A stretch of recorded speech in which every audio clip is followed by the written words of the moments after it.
I'm right back at you with another microlink video, and this time it will be an updated video as to how long should you keep these microlinks in. So as you can see, I have the microlinks in my hand and not in my head, and the reason is these things pull your hair out.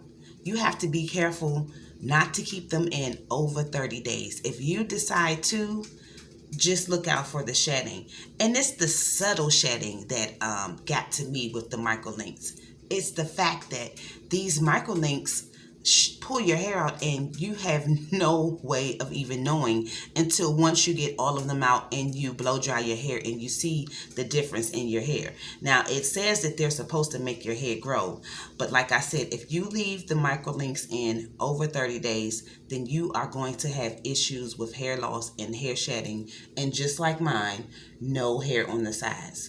If you go back and look at some of the videos that I did in the past, you'll see that I had hair on the sides, a lot of hair on the sides. But as you can see now, most of that hair is gone, and that hair is gone because of these microloops. Now, they're not all that bad, but like I said, I believe microloops should only be used if you're going on a week vacation and you're going to keep them in maybe for a week or two. I do not suggest keeping the microlinks in over 2 weeks. If you do, there's going to be a lot of damage to your hair, and it actually made my hair a lot thinner than it was when I put them in. So just remember, if you're going to invest in the microloops, these are about $150 and you get about 100 loops. If you're going to make the investment, you're going to need at least 2 packs. So you need at least 200 loops. That's almost $200.